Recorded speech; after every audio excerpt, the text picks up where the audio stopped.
നമസ്കാരം. തന്നെ ക്രൂശിക്കാനായി മുറവിളി കൂട്ടുന്ന കാപാലികരാണ് ചുറ്റുമുള്ളതെന്നും ഇതിനിടയിൽ താനും തന്റെ പെൺമക്കളും നിർജീവമായിക്കൊണ്ടിരിക്കുകയാണെന്നും പല കാര്യങ്ങളും പാതിവഴിയിൽ തടസ്സപ്പെട്ടു നിൽക്കുകയാണെന്നും 30ഓളം വീടുകൾ ഭാഗികമായി പണിത് നിർത്തിവച്ചിരിക്കുകയാണെന്ന് ഫേസ്ബുക്ക് കുറിപ്പിട്ടിരിക്കുകയാണ് ജിജി. ട്രസ്റ്റിന്റെ പ്രവർത്തനങ്ങൾ തടസ്സപ്പെടുത്താൻ ശ്രമിച്ചവരെ ചൂണ്ടിക്കാണിച്ചതാണ് തന്റെ മക്കളുടെയും ഈ ദുരവസ്ഥയ്ക്ക് കാരണമെന്നാണ് ഇവർ വ്യക്തമാക്കുന്നത്. പ്രധാനമായും 8 പേർ അടങ്ങുന്ന ചിലർ ചേർന്ന് പാരലലായി കമ്പനി സെക്ഷൻ ആക്ട് 8 പ്രകാരം താൻ അറിയാതെ ഫിലോകാലിയ ഫൗണ്ടേഷൻ എന്ന പേരിൽ മറ്റൊരു പ്രസ്ഥാനം ആരംഭിച്ചു. എന്നെ അറിയിക്കാതെ തുടക്കകാലത്ത് രഹസ്യമായി വയ്ക്കുകയും ചെയ്തു. പിന്നീട് അവർ അത് പരസ്യമാക്കുകയും ജനങ്ങളെ കബളിപ്പിച്ച് ആ അക്കൗണ്ടിലേക്ക് ഫണ്ട് വരുത്തുവാനും തുടങ്ങി. സ്വാഭാവികമായും ഫിലോകാലിയ ചാരിറ്റബിൾ ട്രസ്റ്റിലേക്ക് ഫണ്ട് വരാതാവുകയും ട്രസ്റ്റിന്റെ പ്രവർത്തനങ്ങൾ മരവിക്കുകയും ചെയ്യുന്നുവെന്നും ഈ പോസ്റ്റിൽ പറയുന്നു. ഇക്കാലത്തിനിടെ 200ഓളം വീടുകൾ ട്രസ്റ്റിന്റെ കീഴിൽ പണിതു നൽകുവാനും അനേകായിരങ്ങൾക്ക് മരുന്നായിട്ടും സാമ്പത്തിക സഹായമായിട്ടും വിദ്യാഭ്യാസ സഹായമായിട്ടും ചികിത്സാ സഹായമായിട്ടും നൽകുവാനും സാധിച്ചെന്നും ജിജി പറയുന്നു. ട്രസ്റ്റ് ആരംഭിച്ചിട്ട് 4 വർഷമേ ആയുള്ളൂ. താനോ കുടുംബക്കാരോ ഇതിൽ നിന്ന് ഒന്നും സമ്പാദിച്ചിട്ടില്ല. അജ്മലുമായി ബന്ധപ്പെട്ട കാര്യങ്ങളിലും ജിജി വ്യക്തത വരുത്തുന്നുണ്ട്. അജ്മൽ ഡ്രൈവറായി വന്നയാളാണെന്നും അതിനപ്പുറം ഒരു സ്വാതന്ത്ര്യം അയാൾക്ക് നൽകിയിട്ടില്ല എന്നുമാണ് ജിജി ഈ കുറിപ്പിൽ പറയുന്നത്. ജിജിയുടെ ഫേസ്ബുക്ക് പോസ്റ്റിന്റെ പൂർണ്ണ രൂപം ഇങ്ങനെയാണ്: അവളെ ക്രൂശിക്കുക എന്ന് മുറവിളി കൂട്ടുന്ന കാപാലികരാണ് ചുറ്റും. മനുഷ്യർ ഇത്രയ്ക്കും അധപതിച്ചു പോകുമോ എന്ന ചോദ്യത്തിന് നേരിട്ട് ദൃക്സാക്ഷിയായിക്കൊണ്ടിരിക്കുന്ന ദിവസങ്ങൾ. മറ്റുള്ളവരുടെ വേദനകൾ എടുത്ത് റീച്ച് കൂട്ടാനും കൂടുതൽ കണ്ടന്റ് ക്രിയേറ്റ് ചെയ്യുവാനുള്ള കടിപിടികൾ, ഓട്ടപ്പാച്ചിലുകൾ. അതിനിടയിൽ പിടഞ്ഞു വീഴുന്നത് ഒരമ്മയുടെയും 2 പെൺമക്കളുടെയും ജീവനുകൾ. ഇതെല്ലാം കണ്ട് ആർത്തട്ടഹസിക്കുന്ന മനുഷ്യത്വം നഷ്ടപ്പെട്ടവർ. ഇതിന്റെ ഒക്കെ ഇടങ്ങളിലും എന്റെ ലക്ഷ്യം ഫിലോകാലിയ ചാരിറ്റബിൾ ട്രസ്റ്റ് സംരക്ഷിക്കുക, എന്റെ മക്കളുടെ ഭാവി ഉറപ്പാക്കുക എന്നതാണ്. 1 വർഷമായി ഫിലോകാലിയ ചാരിറ്റബിൾ ട്രസ്റ്റിന്റെ പ്രവർത്തനങ്ങൾ മുടങ്ങിക്കിടക്കുകയാണ്. ഏകദേശം 30ഓളം വീടുകളുടെ പണികളാണ് പാതി വഴിയിൽ മുടങ്ങിക്കിടക്കുന്നത്. അത് എത്രയും പെട്ടെന്ന് പൂർത്തിയാക്കുകയും ട്രസ്റ്റിന്റെ പ്രവർത്തനങ്ങൾ സേഫാക്കുകയും ചെയ്യുക എന്നതാണ് എന്റെ ലക്ഷ്യം. അതിന് തടസ്സം നിന്നവർക്കെതിരെ ചില ക്രമക്കേടുകൾ ചൂണ്ടിക്കാണിക്കുകയും എതിർക്കുകയും ചെയ്തതിന്റെ ഫലമാണ് ഇപ്പോൾ ഞാനും എന്റെ മക്കളും അനുഭവിച്ചുകൊണ്ടിരിക്കുന്നത്. പ്രധാനമായും 8 പേർ അടങ്ങുന്ന ചിലർ ചേർന്ന് പാരലലായി കമ്പനി സെക്ഷൻ ആക്ട് 8 പ്രകാരം ഞാൻ അറിയാതെ ഫിലോകാലിയ ഫൗണ്ടേഷൻ എന്ന പേരിൽ മറ്റൊരു പ്രസ്ഥാനം ആരംഭിച്ചു. എന്നെ അറിയിക്കാതെ തുടക്കകാലത്ത് രഹസ്യമായി വയ്ക്കുകയും ചെയ്തു. പിന്നീട് അവർ അത് പരസ്യമാക്കുകയും ജനങ്ങളെ കബളിപ്പിച്ച് ആ അക്കൗണ്ടിലേക്ക് ഫണ്ട് വരുത്തുവാനും തുടങ്ങി. സ്വാഭാവികമായും ഫിലോകാലിയ ചാരിറ്റബിൾ ട്രസ്റ്റിലേക്ക് ഫണ്ട് വരാതാവുകയും ഫിലോകാലിയ ചാരിറ്റബിൾ ട്രസ്റ്റിന്റെ പ്രവർത്തനങ്ങൾ മരവിക്കുകയും ചെയ്യുന്നു. 30/1/2019 ഫിലോകാലിയ ചാരിറ്റബിൾ ട്രസ്റ്റ് രൂപം കൊള്ളുന്നത്. 2021 ഫിലോകാലിയ ചാരിറ്റബിൾ ട്രസ്റ്റിന്റെ പ്രവർത്തനം ആരംഭിക്കുന്നത്. ഇക്കാലയളവിൽ തന്നെ 200ഓളം വീടുകൾ പണിതു നൽകാനും അനേകായിരങ്ങൾക്ക് മരുന്നായിട്ടും സാമ്പത്തിക സഹായമായിട്ടും വിദ്യാഭ്യാസ സഹായമായിട്ടും ചികിത്സാ സഹായമായിട്ടും നൽകിയിട്ടുണ്ട്. ഇത് കുടുംബക്കാരുടെ ട്രസ്റ്റ് അല്ല. എന്റെ ഭർത്താവിന്റെ നിർദ്ദേശപ്രകാരമാണ് 70 വയസ്സായ എന്റെ പിതാവിനെ ട്രസ്റ്റിന്റെ മെമ്പറാക്കിയത്. എന്റെ അനുജൻ ഗൾഫിലാണ്. അനുജത്തിയും ഭർത്താവും ഗൾഫിലാണ്. മറ്റൊരു അനുജത്തിയും ഭർത്താവും മഹാരാഷ്ട്രയിൽ സ്കൂൾ നടത്തുന്നു.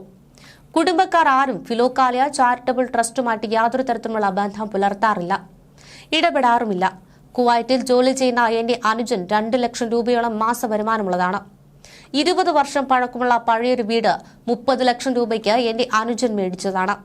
അതിനുള്ള എല്ലാവിധ തെളിവുകളും താമസിയാതെ കൊണ്ടുവരുന്നതാണ്. ആരോപിക്കുന്നതൊക്കെയും അടിസ്ഥാനരഹിതങ്ങളായ കാര്യങ്ങളാണ്.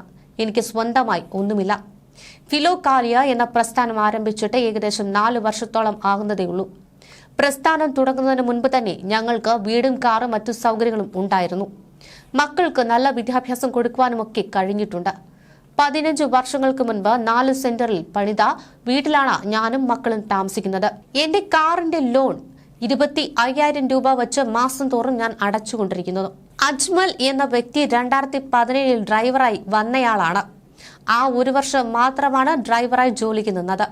ഡ്രൈവർ എന്നതിൽ കവിഞ്ഞ് യാതൊരു തരത്തിലുള്ള സ്വാതന്ത്ര്യവും ഞാൻ അജ്മലിന് നൽകിയിരുന്നില്ല. അജ്മൽ എന്ന് പറയുന്ന വ്യക്തി ഫിലോകാലിയ ചാരിറ്റബിൾ ട്രസ്റ്റിന്റെ സ്റ്റാഫായി പ്രവർത്തിച്ചിട്ടുമില്ല.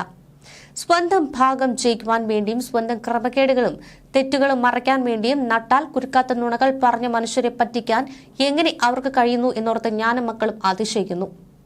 ഒരു സ്ത്രീയെ ഇല്ലാതാക്കാനും അവൾക്ക് സമൂഹത്തിലുള്ള വില നഷ്ടപ്പെടുത്താനും പുരുഷൻ ചെയ്യുന്ന ഏറ്റവും വലിയ ആയുധമാണ് അവളുടെ സ്വഭാവശുദ്ധിയെ ചോദ്യം ചെയ്യുന്ന തരത്തിൽ സമൂഹത്തിൽ അവഹേളിക്കുക എന്നുള്ളത്. അക്കാര്യത്തിൽ ഒരു പരിധിവരെ അവർ ജയിച്ചു കഴിഞ്ഞുവെങ്കിലും ഇപ്പോഴും എന്നിൽ പ്രതീക്ഷയുണ്ട്. കാരണം സത്യം എന്നിൽ നിന്ന് വിദൂരത്തിൽ അല്ല, എന്റെ കൂടെ തന്നെയാണ് ഉള്ളതെന്നാണ് എന്റെ ബലം. ആരുടെയും കാശ് തട്ടിയെടുക്കുകയോ മോഷ്ടിക്കുകയോ ചെയ്തിട്ടില്ല. എല്ലാവർക്കും വാരിക്കോരി കൊടുത്തു. അക്കാര്യത്തിൽ ഞാൻ മക്കളെ പോലും മറന്നുപോയി. അവർക്ക് വേണ്ടി ഒന്നും ഞാൻ സമ്പാദിച്ചു വെച്ചിട്ടില്ല.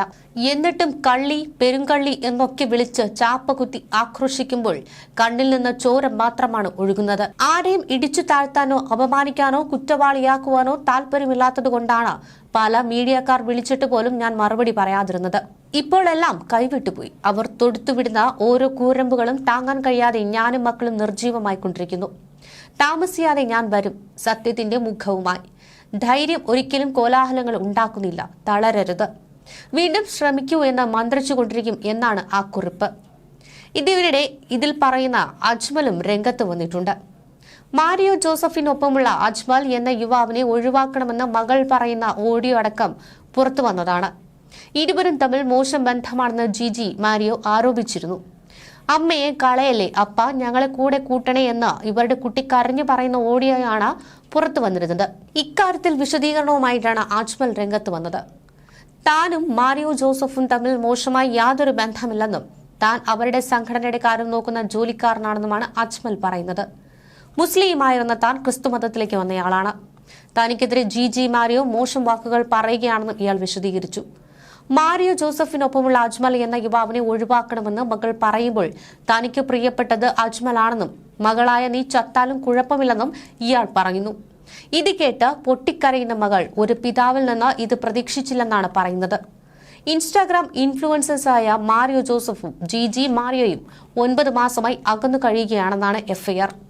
ഇരുവരും തമ്മിലുള്ള പ്രശ്നങ്ങൾ സംസാരിച്ചു തീർക്കുന്നതിനിടെ കഴിഞ്ഞ മാസം 25-നാണ് സംഘർഷമുണ്ടായത്. തർക്കത്തിനൊടുവിൽ മാരിയോ തലയ്ക്ക് സെറ്റ് ടോപ്പ് ബോക്സ് കൊണ്ട് ഇടിച്ചു എന്നാണ് ജിജിയുടെ പരാതി.